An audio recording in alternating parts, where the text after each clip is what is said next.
Have you ever wondered why some desires don't come true, even if you feel that God placed them on your heart? If you do, you are in very good company because that's what this video is all about. And this video originated because I had a client that I met with last week, and she has been going through a hard time. And part of the biggest challenge with what she's going through is that she has these big, deep yearnings in her heart, and yet they are not fulfilled. She talks with God all the time, and He has even told her, word for word, I want what you want. And yet, where's the fruit? She wanted a house, but she didn't get the house. She wanted her coaching business to be booming by now, and it's not. And so, for any of you that wrestle with this question of, I believe God gave me this dream, so why hasn't it been fulfilled yet? I want you to listen up because I have coached a lot of people and I've also prayed with a lot of people. And I've seen some patterns that I want to share with you, as well as have mapped out some questions and some tools that you can apply that by the end of this video, I think you're going to walk away with more clarity and with maybe more relief about where God is trying to lead you when it comes to these unfulfilled desires. Now, to get us started, if I could tell my client just one concept that I think is the most important concept and that I want to tell you is that your desires are not actually meant to be fulfilled. Or at least the purpose of your desire is not for it to be achieved. The purpose of your desires are to build relationship with God and with yourself and with other people. It's all about relationships. And I want to share a parable with you that describes this. It's actually the parable of the prodigal son. And we're going to take a little bit different spin on this because within this parable, there are desires that are communicated. The first desire, and the one that is most prevalent, is the desire that the younger son has to go off to take the inheritance from his father and to go and just live life, to go exploring and to see what this world has to offer. And what's fascinating is that the father gives it to him. Now, this could be comparable with all the people that we know in our lives that they're not following God. They're just doing their own thing and they just ask for something and they just get it.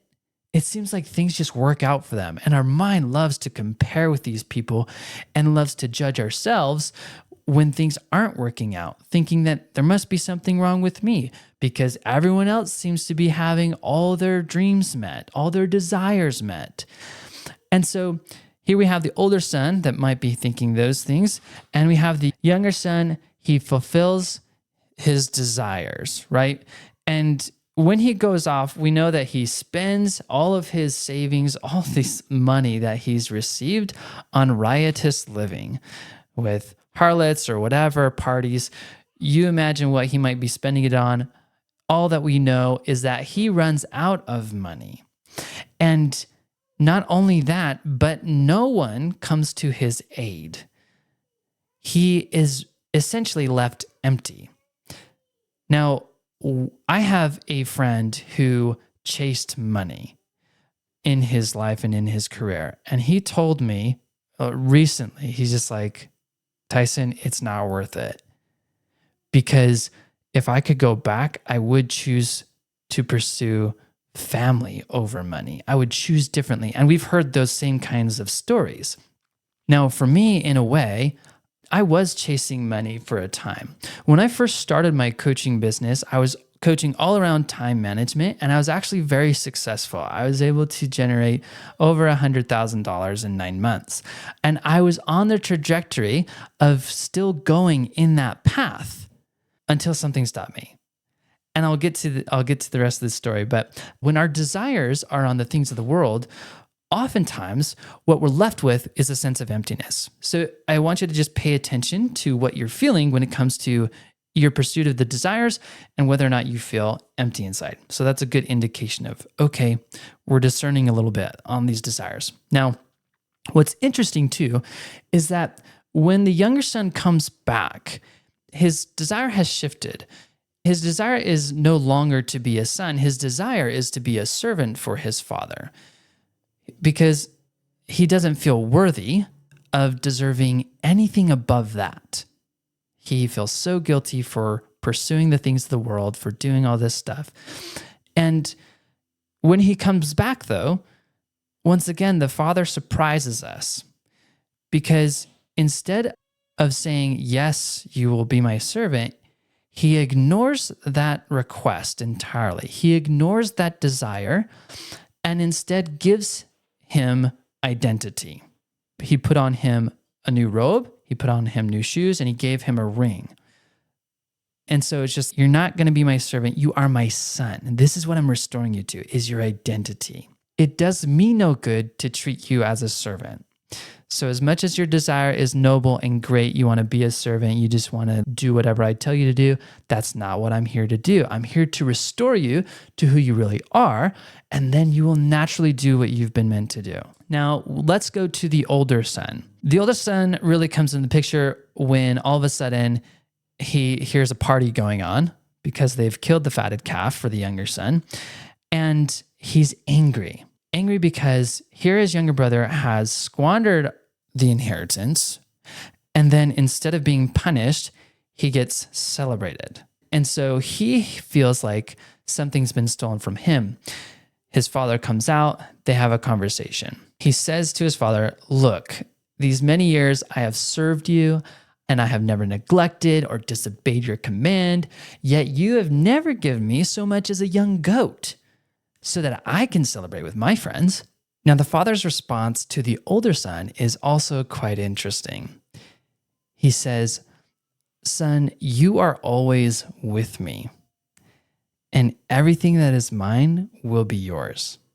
In other words, the father was saying, hey, son, I want what you want, and in time you will have it.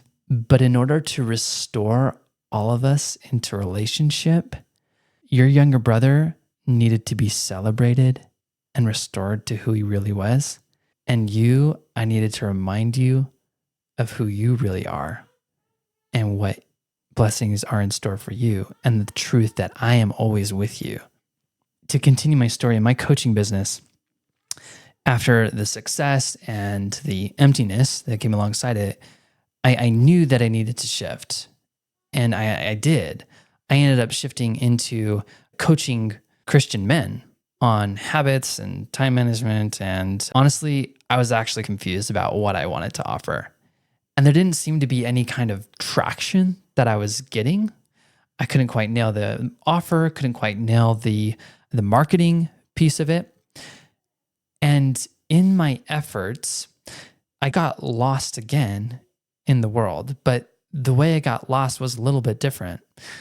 The way that I got lost was in this sense of trying to create certainty and control with my business. The way that this looks for a lot of people is that we go and we study. And for me, I went out and I looked at the marketing experts, I looked at the website funnel building experts, and they had formulas.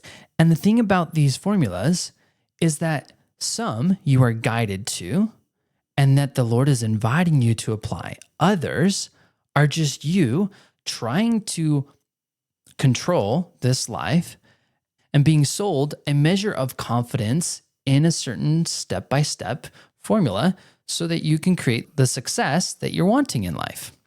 Now, there's nothing wrong with us learning different steps and actions and behaviors to create success. That's not what I'm saying here. What I am saying here, though, is that for me, I got lost in relying more upon the formulas than upon my relationship with God. I wasn't truly listening to what He invited me into and doing that and that alone.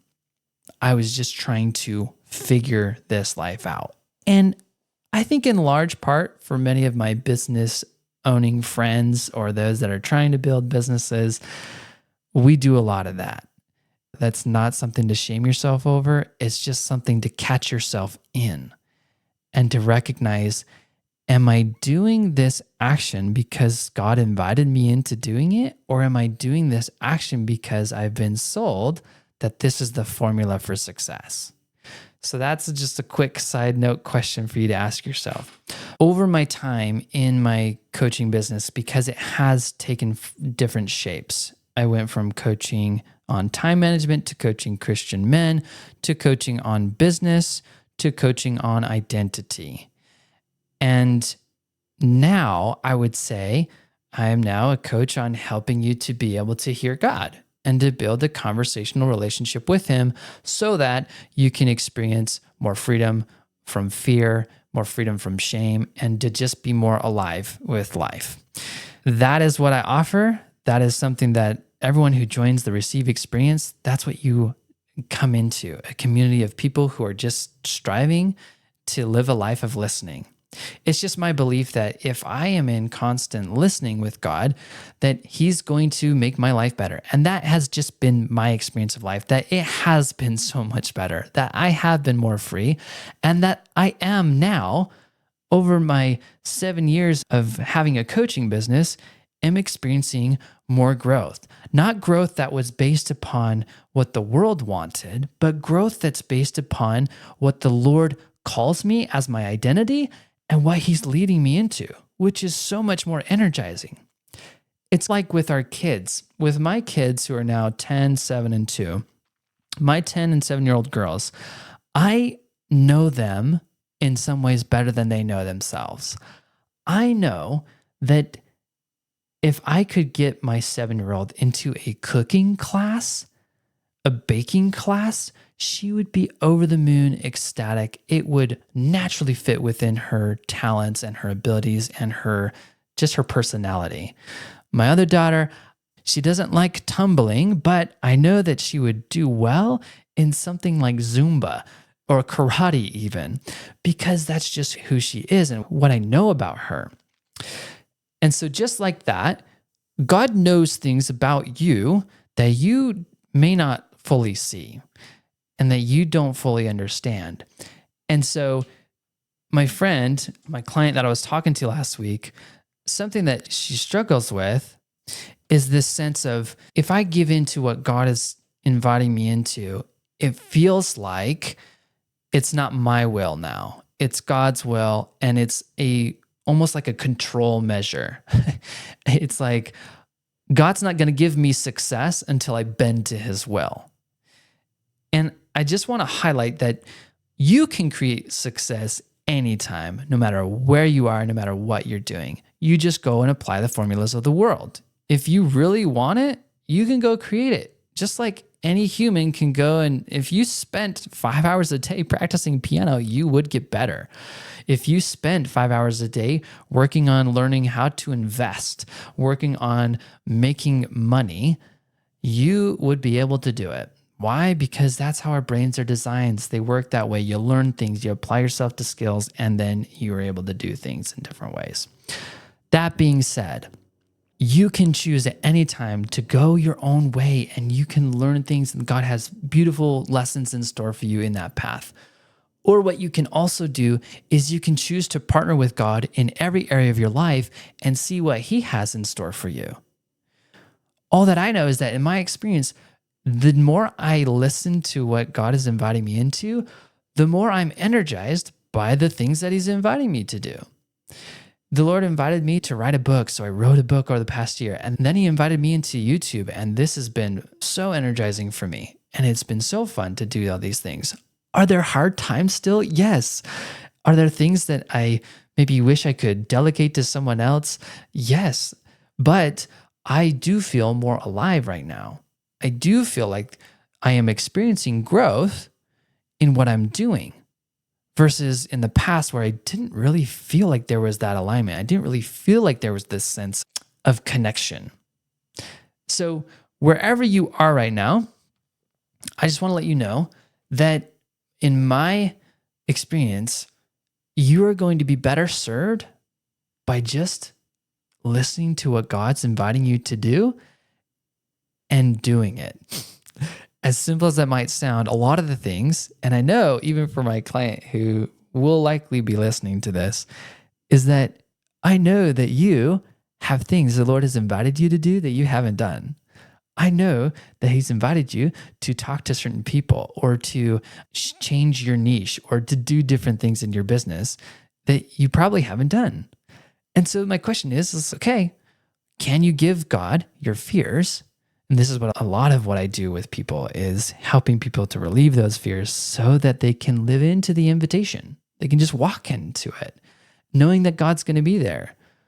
Much like the father of the older son just said, hey, look, I'm always with you and everything I have will be yours. Don't get caught up in the rush of thinking that things need to be changed now, that you don't engage with what I'm trying to work within you right now and the transformation that's occurring right now. Now, I want to shift gears in teaching you a couple of concepts that I think are going to be very practical, very intellectually understandable, so that you can better discern your desires and be able to move forward with more freedom and more connection. And I want to tee this up by sharing with you a story that happened to me probably about 6 or 7 months ago. And it all started when we get a lot of just ads in our mail, much like anybody. And as I was flipping through these ads, I saw an advertisement for our local health food store. Never been to it. I think it's called Whole Foods, and they were having an anniversary sale, their 51st anniversary sale. And I saw that they were giving away prizes, and one prize stood out to me. Normally, I don't look at ads ever, but this one just caught my attention because I try and be healthy, and I was like, I've never been there. Maybe I should go, and this would be a good time to get some deals.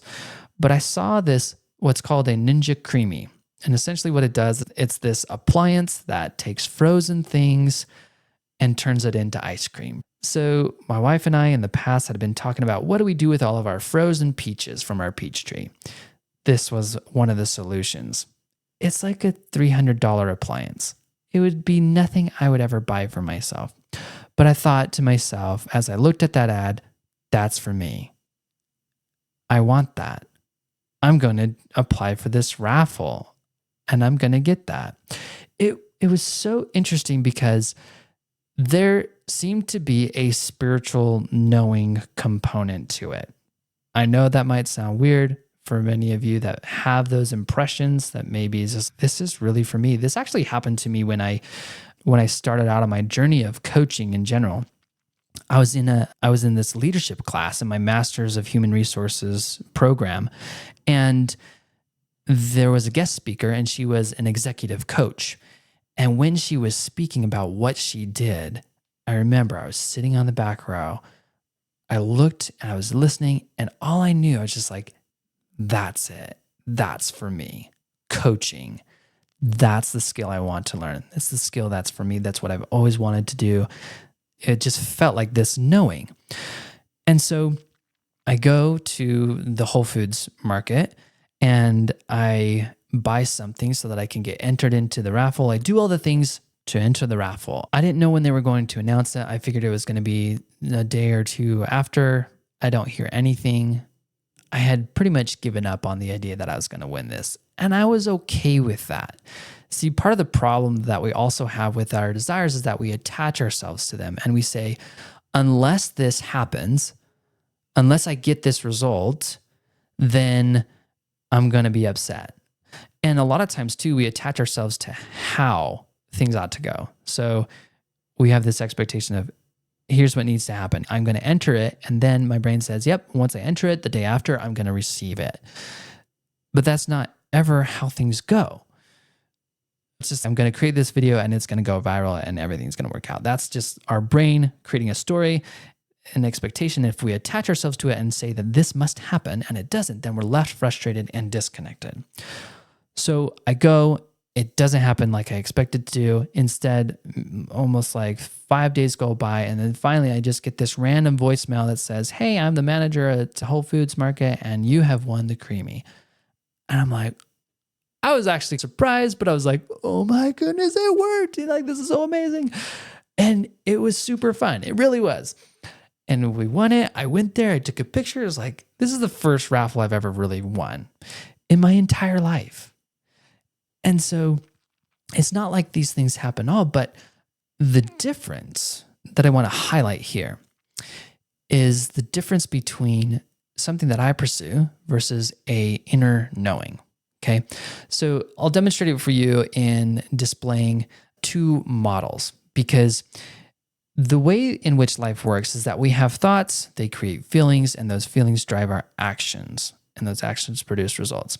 And so I have wanted, and I'm just going to give you this example to tease out the difference. I have wanted an electric vehicle, and specifically, I've always wanted a Tesla. This has been an ongoing desire for maybe 5 years now.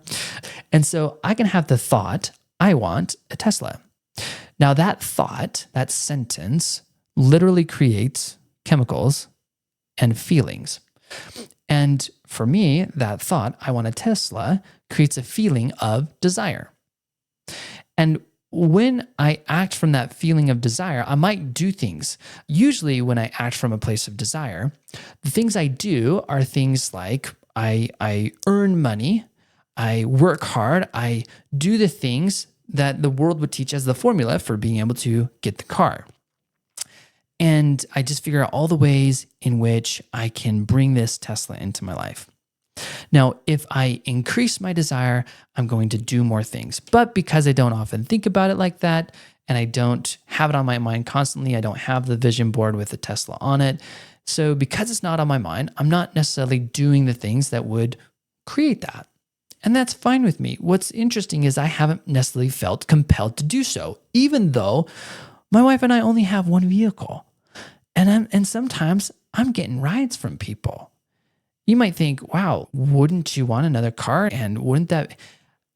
Yes. And yes, that is a desire still of mine. But also, I don't really have this inner drive. Like for some reason, there's no big drive to do that. And it's been miraculous in how the Lord's just sustained our van, our minivan. But I want to contrast this thought, this model, okay? And we're going to contrast it with this other one. So here's the other model. It's not, I want a Tesla. The thought might be like, I don't know why, but I feel like this Tesla is meant for me right now. We might have the thought of, I think God wants me to have this Tesla. Much like I had the thoughts, I don't know why, but this Ninja Creamy, I think it's mine. I think that it's something that God wants me to have or that he's willing to bless me with. And the feeling is much different. It's not desire. Now, as much as there's the initial desire of, oh, that would be cool to have, when there's kind of this spiritual element to it that says, I don't just want this, but I think I'm actually going to get it. We move from a feeling of desire to a feeling of knowing. It's a much more grounded feeling. And it's a feeling that has a pull towards it. There isn't this urgent or needy or graspy feeling. See, desire is more urgent, more needy, more graspy, whereas knowing is more grounded, has more depth, and just more sense of security and safety and confidence. And when I operate from that feeling, what's interesting is that kind of feeling drives different actions. I still go and do the things that would be considered the formula for success, which is enter the raffle. But when I operate from an inner knowing and this connection with God, for me, it's like I connect with God more in it. I do things that are more connected. I do things that are more driven by the inspiration connected to this spiritual knowing versus just what I can figure out because I desire this Tesla so much. So it's instead of me figuring things out, it's more of a partnering with God in doing what I feel directed to do. Another way that I might describe it, if I operate from desire alone, then I have things like I'm driven by the outcome. It needs confirmation from others. It focuses on the reward. It's more demanding. I'm in a rush for it. It's like I need it and I want it now. And it chases peace. Whereas if you operate from this like knowing in Christ, it's grounded in relationship. It's rooted in identity. from God. It focuses on presence, and it's more discerning, and it flows from peace. It's not about chasing this thing and chasing this desire so that I can have peace. I'm already operating from peace, and then I'm allowing it to just come to me. I'm not in a rush to get this thing. So this probably aligns with things taught about manifestation and other things, but I think that putting it in this way might be a little bit different, a little bit more clear. And I think it's very much what God is trying to at least teach me and hopefully teach you right now. Now I want to share with you 4 questions that can help act as a compass. I'll just call it the 4-question compass for desire, okay? And I'll just read these off to you and talk about each one. The first question that you need to ask yourself when you're pursuing any desire is, what emotion is this desire coming from? And it goes back to my example. And you could even just say, okay, what emotion am I feeling right now in regards to this home that I want, the booming business that I want? What emotion am I feeling right now? Is it a neediness? Is it a frustration? Is it a knowingness? Is it a stable? Is it a safe and secure feeling? Or do I feel like I'm in a rush and I'm stressed over it? Because one is going to lead you into disconnection and another is going to lead you into deeper connection.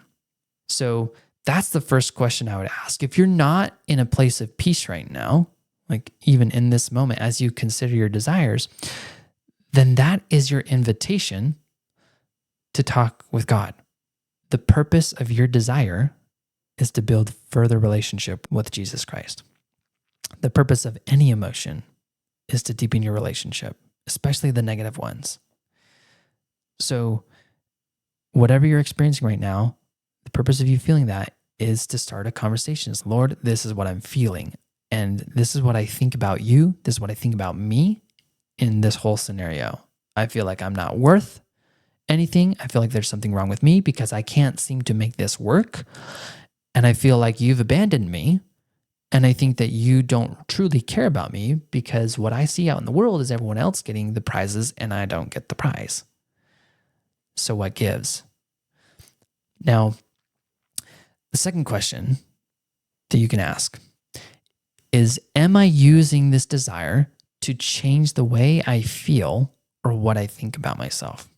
All that I know is that if I use this desire in a way to change the way I feel, then I'm thinking that something external is going to solve my problems. Everything that you need, every feeling of peace, love, belonging, worthiness, delight and joy, like whatever feeling you're pursuing, it can be fulfilled in relationship with Jesus Christ. It really can. You don't need a new car. You don't need the new home to feel loved and valued. It would be nice to have a new home. It would be nice to have those things. And the Lord might say, yes, I want what you want. I want that house as much or even more than you do. But I want you to do it in relationship with me. I want you to follow what I've been inviting you to do.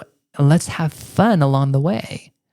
It's not fun that you have to move right now or that the desire isn't fulfilled right now. It's not enjoyable. I know, but I want you also to know that I'm right here and that this period of burden, this period of time when you don't have everything that you want, it can actually be the most connective, the most joyful time of your life if you're willing to let it be.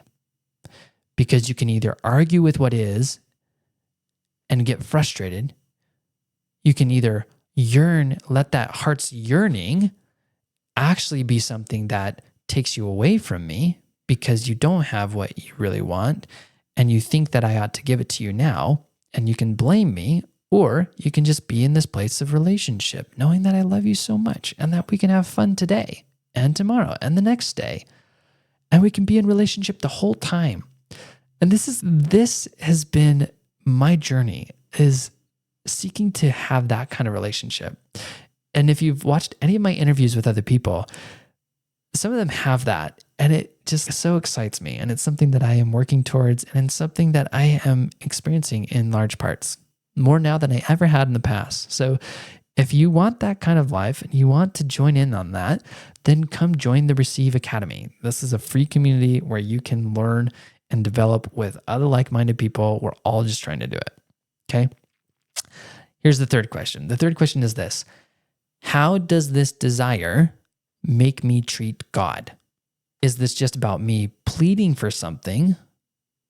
Or is this something I feel called to fulfill and that God is actively wanting me to pursue? Is this building relationship with God, or is it just me wanting God to be a vending machine?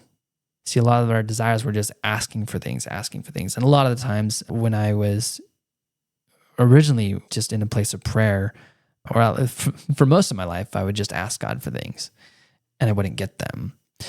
And so it would put me in this state of disconnection, because you read all those scriptures, seek and you shall find, ask and it shall be given unto you. So it's like, why is this not being given when I ask for it? Instead of that kind of mentality, if you can approach the desire and you can question, like, is this desire making me treat God like a vending machine? Like I just want him to give it to me? Or is it making me deepen my relationship with him? And it's leading me on an adventure with him. Because if I can go on an adventure with Jesus Christ, then I think life can be pretty fun, or at least it's been a lot more fun for me. And so you can choose that. And this is just a question to help you highlight that. Like, how does this desire make me treat God? Fourth question, last question, is this: what would I desire and do if I absolutely knew I was safe, I was secure, and wholly in God's love and peace? In other words, if all my feelings of belonging, love, if all those are fulfilled in relationship with Jesus Christ, when I'm in that place, what do I want? What would I love to have? And it's interesting, because if you ask what you would love from that place and in connection with God, or if you were to ask God the question, hey, God, what do I want that I don't really know I want?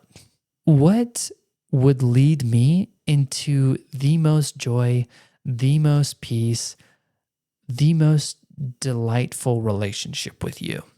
I've even asked the Lord questions like, Lord, what is your vision for me? What is that end vision for my business, or for this career, for this identity, the fulfillment of my identity? What is your vision for me? And I received like 1.7 million subscribers on YouTube by 2027. That's super exciting for me. But the thing is, I don't attach to it. Like I said before, I don't say this must happen, and it must happen in the way that I think it should. I need to have more growth. Like, I might be judging myself based upon what is not occurring in my life. But if I'm willing to just go along simply for the ride, if I were to just go along and to recognize that my desires are not necessarily all meant to be fulfilled, that sometimes what the Lord does is he tells you one thing and it's a stepping stone to the next. When the Lord told me to do my book, because I was so actively involved in writing this book, it led me to go to a conference that I would not have chosen to go to had I not been writing this book. And in that conference, I met someone that I ended up becoming business partners with, and I'm helping her in her business in a deeper way. And it was all so inspired. I remember being at the conference and feeling like, who should I talk to? What should I do? And I could have gone home, but no, go talk to that lady. Go and talk to her. And then in the conversation with her, oh, I know a lot. I might be able to help you with some of this. Oh, I'd really need some help. And then we have a conversation after the conference. And I asked the Lord, what do you want me to do in this? You should offer to partner with her. I've had so many experiences where I've partnered with people and it hasn't ended well. I don't like this idea, Lord. Okay, I'll offer it to her. I'll see if that's what she wants, thinking that she didn't even want that. She did want it. She did think that was the best solution, and to do it in a simple way. And because of my past experience, everything working out. So it's just like, does God actually want me to write a book? I don't know. Maybe. I do think that there's still part of it, but he hasn't impressed that upon my mind right now. What he's inviting me into now is focus on YouTube. So here I am, focusing on YouTube and sharing these insights with you. So it's like we can attach ourselves to the desire and get frustrated, or what we can do is we can recognize that the desire is not meant for the fulfillment. The desire is meant for relationship. And as I engage in that lens, then I get the benefit of increasing my relationship with God and with Jesus Christ. So whether it's like the prodigal son, it doesn't matter where your desires lead you. If you are able and willing to partner with Christ in the process, then your desires will shape into a beautiful experience. And for me, I have found that this experience has led to more growth personally and in the work that I'm doing, and just by the world's standards, I'm growing. And I'm seeing more success, and I'm seeing more fulfillment in it all. And there's more energy in it all. So there's only winning that's occurring for me as I engage in this, in the identity that God gave me, and that he's leading me into fulfilling it in actionable ways. So if you want to experience this same kind of life where you are building a relationship with Jesus Christ, as well as fulfilling what God's calling you into and who you really are in his eyes, then, like I've said before, go to the Receive Academy. That's the community, that's free, and there's a course in there to help you learn how to listen better. And there's other programs that I'm creating that are going to be super fun for you to really just deep dive into this kind of world. So I hope that helps. And I'm just like so excited for you because of what you can accomplish as you partner with God in your desires and in everything that you're doing. And I just hope you have a beautiful rest of your day. All right. Bye.